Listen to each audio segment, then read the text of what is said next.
Hi everyone, it's just me again, back here today with another favourite things, and today I shall be talking about one of my favourite classic games of the past, Impossible Creatures. It's really one of those unique gaming experiences that, kind of doesn't have anything out there that's close to what it is. There's some games I know that have dabbled in what this does, but not to the extent that Impossible Creatures took its premise to. So what is Impossible Creatures? Impossible Creatures is a real-time strategy game, similar in the sense of Command and Conquer, where you build up an army at your base, you build up a base as well, and then you send in your army against other opponents with the purpose of defeating them in various means to secure victory. That's a very basic overview of what the objective generally is. There's little subtleties, such as you can have different objectives, especially in story campaign, to either gain more power, to gain more electricity, to gain more coal, to do this, that, or the other, research certain creatures. But that's just a general overview. Where Impossible Creatures actually differs from other real-time strategy games is there's no set army units. How you get creatures in the game is what you do is you collect the DNA of animals that you find around you.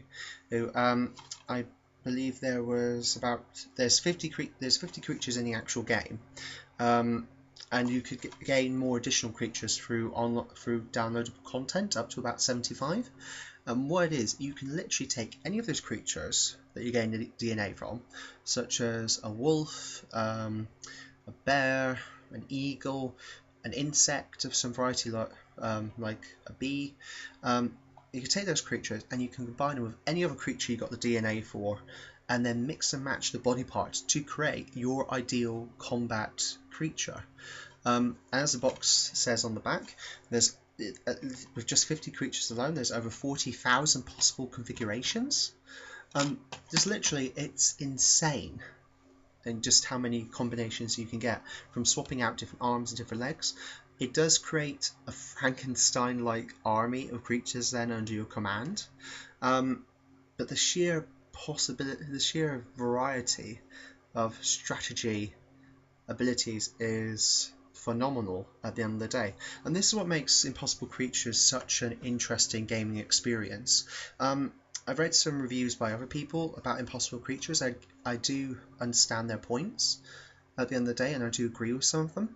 As one person said, you will have more fun actually building your creatures, which I certainly did, in the creature combining lab, just mixing out body parts, seeing their stats changing, planning which creatures I thought would be best with others to create my ideal army. That you'll have more fun actually making the creatures, this review said, than actually fighting with them. And in a way, I kind of agree with that. I do admit that was one of the main faults I had with the game. You took ages to gather up the two basic resources, which was electricity and coal, to make use of your machines to make your creatures. You make up a huge army, you send it in, and such is the aggressive, fast-paced nature of the game. If you have an army that has creatures that have some advantage over the others, it quickly decimates them in a matter of seconds. It can be quite hard to kind of control the battle as it's going, because often creatures just pile into each other. This is where I recommend the pause button. Is phenomenal. Quickly pause and go to each little creature and you can redirect them. So there's potential there to actually still have some control, as long as you make frequent use of the pause button. But then I argued that is what the nature of Impossible Creatures is. This is a very fast-paced real-time strategy game. The purpose of it is to gather your resources very quickly, to make up your creatures, to exercise your strategies against your opponent using the terrain. It has a nice variety of maps given in the actual game. You can download a significant more through downloadable content, and you can have a real blast with it. I do think after a while that it does have a problem with the limits of the different resource types and such, that after you've played it for quite a bit, the replay value will start to go down a bit, but I have actually gone back on this game several times over the years, just re-added it to my laptop, sat down, and I've really enjoyed getting back into it and gaming again. One of the other great features of this game, besides the fact that you can take different animals and create your own perfect fantasy creatures, I mean, I did make a mythological animals army full of Pegasuses and unicorns and dragons and everything at one point. The other great thing about this game is the single player story campaign. It's one of the most tightest and well written story campaigns I've actually seen. It's not just bolted on to sell the game at the end of the day. This game is so far from back in the day. There was this is back in the day when the single player campaign was the focus of the game, and is what sold the game at the end of the day to people, rather than it being twisted around now and it's all about multiplayer with a single player campaign usually just put on there just for the sake of giving it kind of a core. So the single player was given particular attention. It's got some great comedy writing in there. The voice acting talent is fantastic. You follow a young man called Rex Chance as he comes to this group of islands to find his father, and then gets caught up in this whole series of events as this one chap is trying to use the Sigma technology, which creates the aforesaid impossible creatures, to take over the world. And Rex and his ally Lucy, they have to use Sigma technology and the impossible creatures in their own right to battle against this evil guy and his henchmen. It was about 12 missions, 13 missions long, I think, at the end of the day, and none of the missions fell out of place. There was enough missions there to fit the amount of story they had, and well, there was possibility for a sequel where the ending of the story left.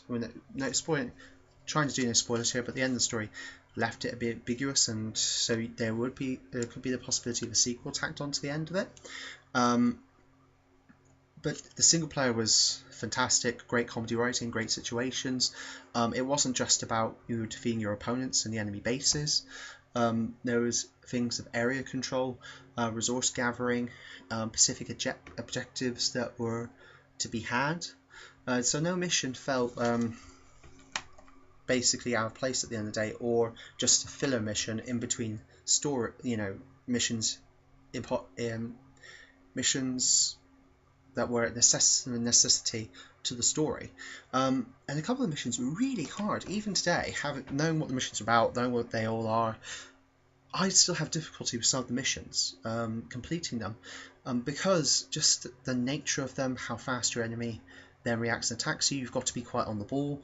And some of the missions do require you to be more aggressive, or some missions require you to be more defensive, or some missions require you to actually make use of the ability in-game to change what animals you have at your disposal. So you can go back to the creature combiner, adjust your creatures to fit different strategic situations. That is one of the great things about this game, the fact that it's not stuck on just what units the game then has built in programs and then presents to you. It offers you alternative, multiple ways to solve situations, although you will find some creatures work out the best in this situation very quickly, so some combinations you might not use, but generally overall there's very few gaming experiences that have that sense of strategy flexibility at the end of the day, and gratuitously the players being able to make their dream creatures. If you've ever wanted to see a tiger's head on an elephant's body, you can see how that works. Have you ever wanted a whale that fires water missiles out of the sea towards enemies on the land? You can make that. The fact is, it covers land, air and sea animals in this game, and you can mix and match. Where one moment you have, like I said, a whale that fires missiles on land from the sea. The next moment you could whack some wings on that whale and make it a giant flying whale of death, or get another animal, put legs on it, and send it on land. So yeah, it's a really great game. It's one of those classics that do remain online for you to buy. Check out Steam, see if you can find it there. Check out Play. If you have played the game, do let me know if what you think of it as well. If you think there is other experiences out there that match Impossible Creatures, I'd love to know. And if you haven't played it, do check it out. Okay, I'm Hugh, and I shall talk to you soon.